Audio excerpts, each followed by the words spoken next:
fire department, we're here in month 2, workout number 4. We are starting with 15 minutes rotating through 10 per arm dumbbell bent over rows. Then we got 15 bent pull aparts, Dave, really nice. We'll get into it in a little more detail.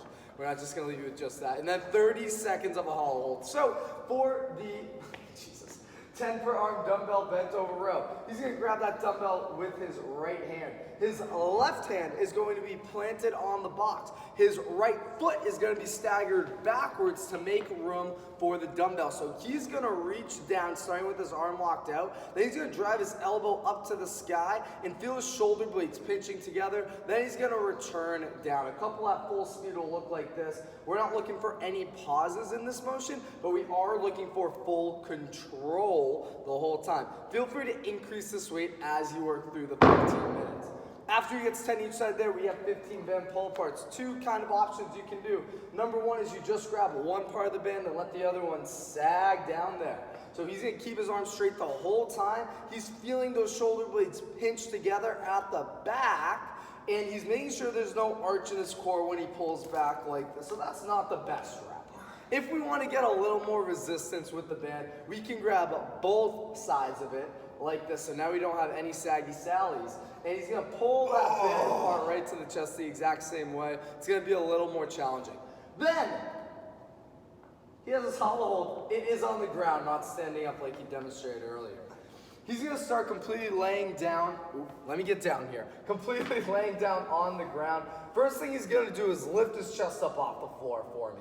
That's gonna get his core engaged and his lower back's planted in the ground. And then he's gonna lift his feet up and squeeze his legs together just like that. So right now, he can also add in putting his hands up overhead to add in a little more challenge.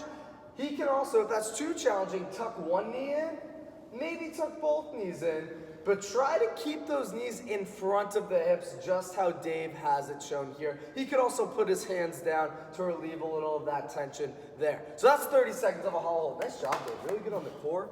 Next, we have every 4 minutes for 3 sets for our conditioning today. So if you finish prior to the 4 minutes, you get to rest. We'll talk about that a little more in a second. But every 4 minutes for 3 sets, you're gonna do 15 calories on the bike, and you're gonna do 15 burpees on the floor. So Dave's gonna hop on that bike. He's gonna bike a blazing 15 calories. Wow, really impressive form. He's gonna pop right on up. You're gonna drop and give me 15. Going down, chest to deck, hips to deck. Then he comes up, jumps, and claps. So our goal for this workout is to get it in 2 to 2.5 minutes each round. So that's gonna give you anywhere between 1.5 minutes to 2 minutes of rest. So we want to treat the bike and the burpees as an all-out sprint. Get as much rest in as you can because you're finishing that work as quick as you can. It's only 3 times through. Good luck with it. It's gonna be a fun workout. Oh yeah. Oh yeah.